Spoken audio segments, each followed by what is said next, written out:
thank you for allowing us to come into your home today. It's a privilege.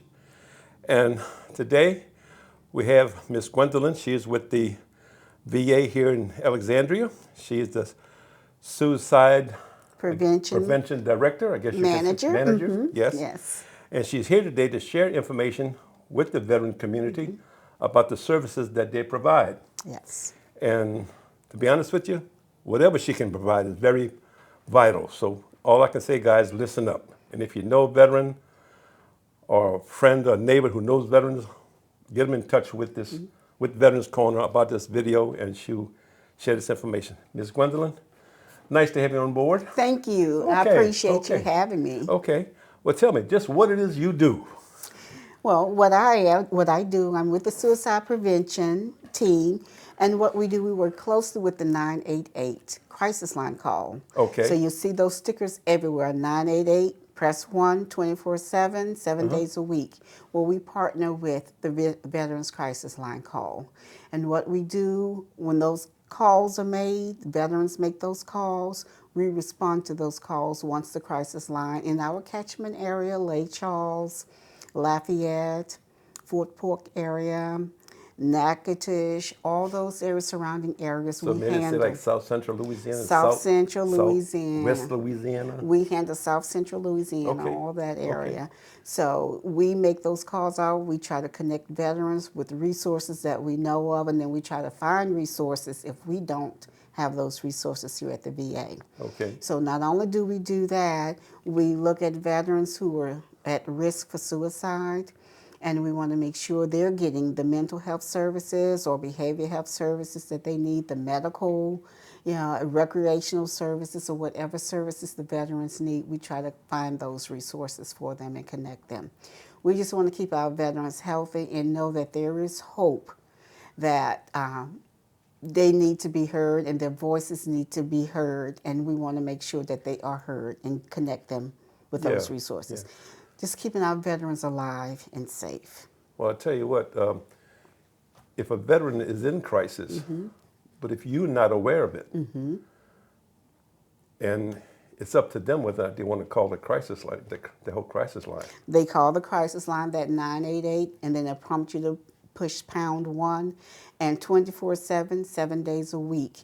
And they, in turn, once they do that assessment, they will contact us, and we follow up with our veterans.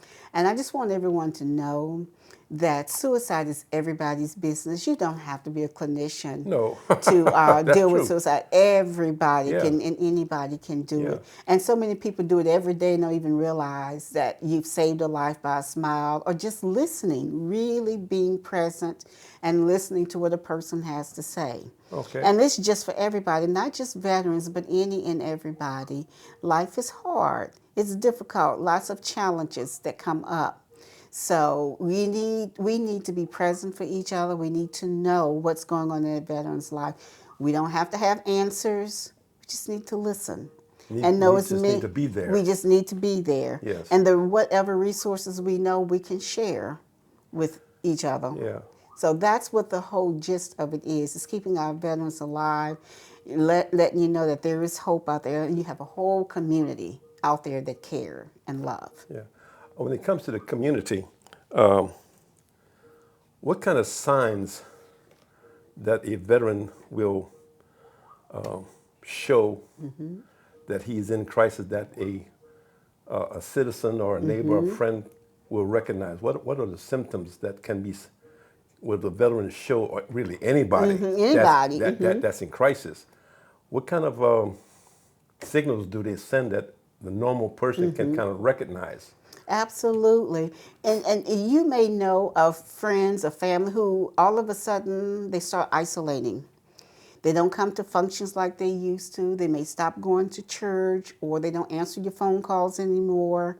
They stop doing things that they love to do and used to do that you recognize. Well, hey, I don't see Bob anymore. Whatever happened to him? Oh, he's at home all the time. These are all symptoms and signs that you want to reach out and find out what's going on. So another one may be a person that you notice, they used to be so happy, and now that you know they're sad, or they're crying a lot, or depressed a lot, and They just don't, the things that they used to love to do, they don't do it. Would it be best for them to inject themselves to say, hey, what's going on? Can you tell me what's going on with you? Exactly. It's just a show of caring for them. Exactly. Okay. Would be the best thing to do? Because to let them know, look, I think you need help. Let's Exactly. call the crisis hotline or something. Let's call someone to help you as much as we can. That's about the most any civilian can do. Exactly. Anybody can do, really. Anybody can do. Once you hear that, and many people, most people are happy to share what's going on. They want you to know what's going on. They want you to ask those questions. Are you thinking about killing yourself? It's okay to not be okay. That's the whole thing. We want people to know not everybody's going to be okay all the time. And it's okay not to be okay. But we want a person to be able to reach out for help and say, I'm not okay. I'm not in a good spot. This is a dark space for me and I want help, but I just don't know where to go. So if they are in that crisis, they can start with 988 pound 1. That's at Veterans Crisis Line. They can also, we offer mental health services. We have an array of other services that if veterans are not interested in mental health, we have peer support groups. We have chaplain services. We have our whole health. Now that whole health, it looks at not just the mind, but it looks at the body. It looks at the spiritual side. It looks at everything, the mind, body, soul. It looks at treating the whole person because not everybody want medication. Right. And that's your right to decline medication. Yes. But there are other areas of treatment like Tai Chi. We offer that. Exercise classes, yes. Oh, that's an exercise class. It's an exercise Okay. class that's offered here twice a week here on the campus outside, actually, under the tree. So we have different, we have nutrition classes where they teach veterans how to cook, all types of things that veterans will be interested in. The biggest thing that we see a lot of our veterans, particularly our older ones, loneliness. You've lost your spouse, you've lost a child. It's just loneliness and not knowing what to do with your life, with your time.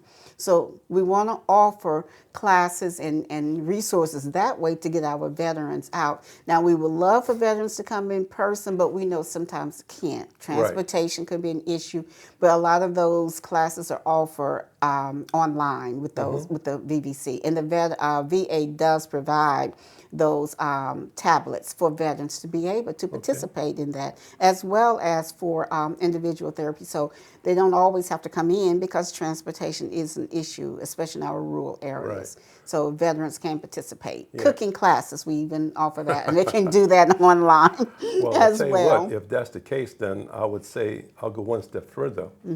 If a veteran is in crisis, can call the hotline. As far as for transportation, if they think, well, Veterans Corner, if they would call Veterans Corner, I'll be more than happy if we're able to do it. We'll provide transportation to wherever. Okay, that's good to know. I'm willing to go that step further, okay, to help in that, in that area. I'm willing to travel, to get you in a safe space. And all I can say is that when you call my number, okay, I will answer. Now, even though it is an organization, okay, but I want to make it, I'm letting people know this is personal for me and trying to help in veterans. I am a disabled veteran of the Vietnam era, and I know what it is to have obstacles and barriers put in place that we have to face. And that's on top of every other barrier that we face through the normal everyday curveballs thrown at us. Okay, that's on top of everything. So what you guys are doing are fantastic. And I would be willing to, like I said, go one step further. That veteran needs help. Contact me, and if I can, I'll do my best to make sure we get some type of transport, or even I'll drive you myself if need be, because you are important to me. And of course important to what you guys are doing as well. But just don't give up on yourself. That's right. Okay. That's right. There's hope. Yes. There is hope. And I'm hoping that once they end the situation with you guys, that they really would take advantage and follow your instructions. And they do, most do. That's right. That's right. because they are seeking help. But really, I think a lot of times they just want people to listen. Exactly. You know, Exactly. just have someone to tell their story to. That's right. And because, like myself, I mean, I lost my wife last year, I'm sorry to hear that. and well, she was a gift to me. So I'm that word. I'm very happy, okay, about that. Believe it or not, but I fell on devote my time to other people, and that's why with Veterans Corner, I've been doing this for over 15 years, but it's focusing on that now more so. Because when she was alive, we would both be, she would be working with me, helping me come into interviews and stuff like that. But now that she's not here, I'm just continuing it and trying to get the information out and letting people know, let veterans know that Veterans Corner is here, because we do our best not to disappear, okay? Because too many times I've been involved with veterans from the Vietnam era who don't want to have anything to do with the VA. It's true. Okay, That's true. or even the government for that matter. They prefer being homeless. Okay, and I try to tell them, say, look, you deserve it. You sacrificed your blood, sweat, and tears, and they owe it to us That's right. because there's supposed to be a veteran's promise. The promise is just that, the veteran's law. That's right. We promise. That's just what we promise. It doesn't guarantee nothing, though. But as long as we know we have people like you and the other people in Thank the you. organization that's going out of their way to do whatever they can to help people in need, then please don't just sit there. Neighbors and friends, just don't sit there. Contact, if need be, contact the VA. That's right. And tell them about someone. That's right. Don't necessarily tell them, just tell them, so look, they're in trouble. Let's That's see if we right. can have someone to come over there to their house and That's try to right. contact them. So just don't sit there. That's right. And I'm glad you're saying that, because neighbors, anybody can call 988 for a veteran on behalf of a veteran. Doesn't have to be the veteran themselves to call 988. It could be anybody to call, say, hey, so-and-so is just not looking well. And what the crisis line does, they will send someone out. They Right. will send someone out and keep the veteran on the phone, and they will send someone out or talk to the neighbor while the neighbor's on the phone if the veteran doesn't answer, and they will still send someone out to meet that veteran right Yeah. then and there. So that's the beauty of having that number 911, 988 pound 1. Right. And then they'll send somebody right there, Yeah. right there. And it could be 2 o'clock in the morning, 3 o'clock in the morning. Someone will take that call and they will listen. Well, to me, a lot of the problems getting involved with suicide, it really becomes with PTSD. Exactly. Because what they experience is a major factor, That's right. because it doesn't compute anymore. That's right. A human body just become a piece of meat. Hate to say it like that. I talked with a guy, or he was a medic of the MASH unit in Vietnam. He said, Greg, I came from school, high school, went to the 6 weeks training, shipped me straight to Vietnam, put me to medical school. I go to the MASH unit. They're bringing people in, and he's new. And as they brought this guy in, the guy's leg just fell off, and the doctor said, pick it up and bring it in. That's a hell of an experience. It is. It is. That's just one. So how much experience have all these veterans have seen Exactly. that the normal person have never even That's come right. across? That's right. And it just can't. Well, my cousin, he has PTSD, and he doesn't like to talk about it. He'll talk about it with me, but they need places to open up. Exactly. And you guys are in that place to do that. That's right. And we have those PTSD groups. We have that veterans, who've had those similar experiences come back. And you don't even have to be a combat veteran to have had PTSD in other areas. But we have groups for men, but we also have separate groups for women. We have services for our women veterans as well. But we're here, and we're getting better. We've come a long ways, but we still have a ways to go. Yeah. And we rely on our service organizations, communities, people such as yourself to tell us what else we need to do to get better.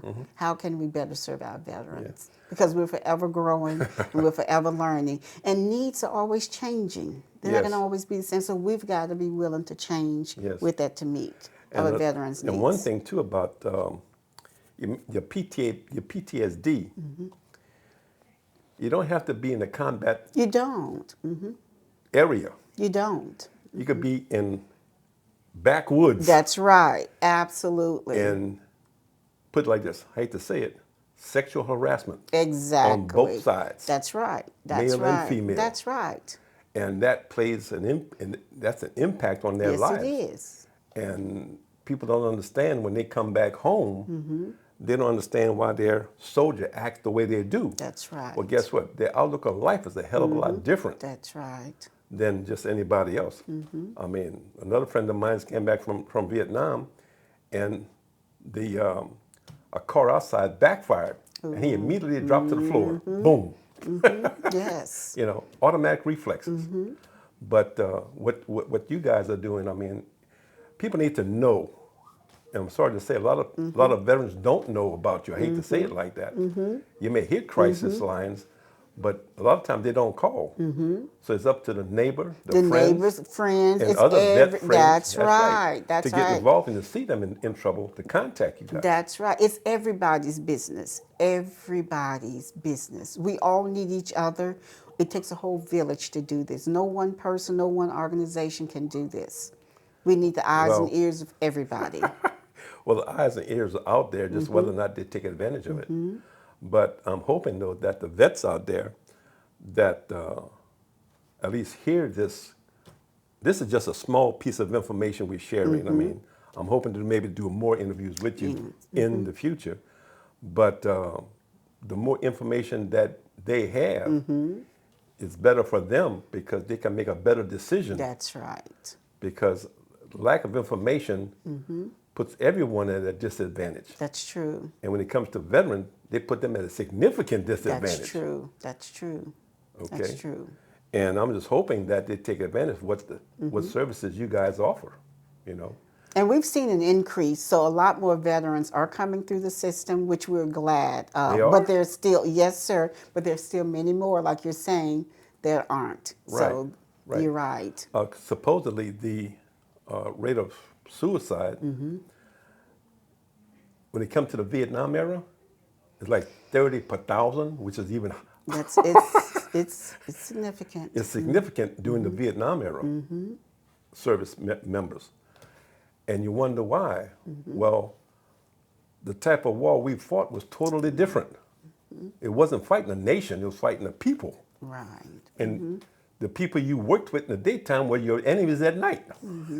It's a whole new story. That's right. So they were faced with a lot of uncertainties that where today people don't understand what they were facing. But even like with my uncle, he was in the European War. And when he came back, and to the day he died, the man never said one word about his experiences. But he did, on his weekend, he did binge on the weekend. On the weekday, he was dry. Why? I don't know. That was his thing. He just got it out of his system. You know, so whether you're an alcoholic or alcoholic needs 911 as well. I mean, 988. Yeah. And it's a lot of it's self-medicating. That's how Yes. you're coping, you know? Yeah. You're coping. That's the way you cope. Well, the coping is okay, but I mean, it gets kind of cost you money to cope.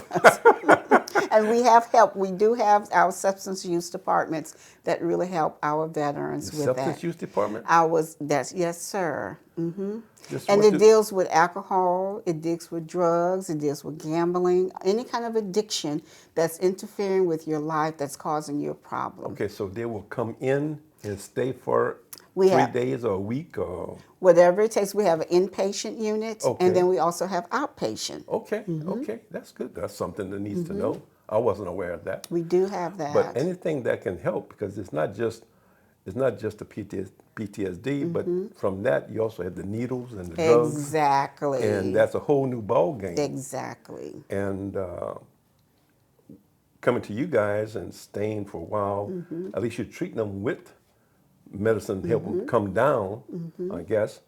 And which I'm not too familiar with, but I can understand what it is you guys do. And we need all the help we can. We can get. But the veterans,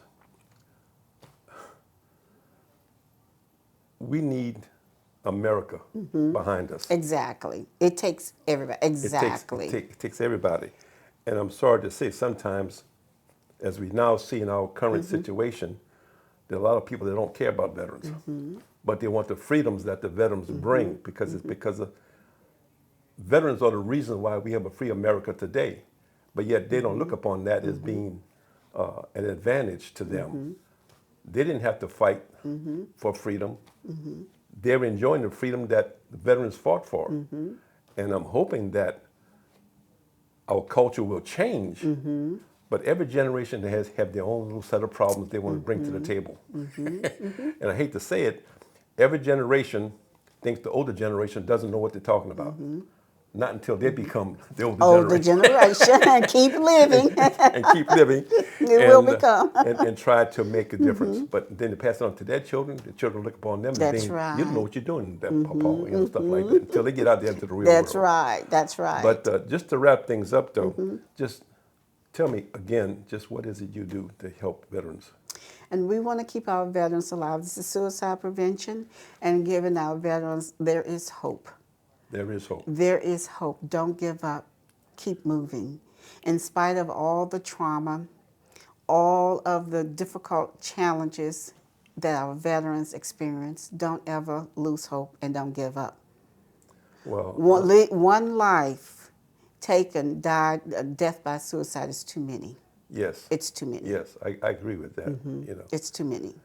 I'm just hoping that America will look upon the veteran with a different set of eyes. That's right. To say that they're no different than anybody else. The only thing different is that we got into battles where nobody That's right. else That's have right. seen and That's gone right. through.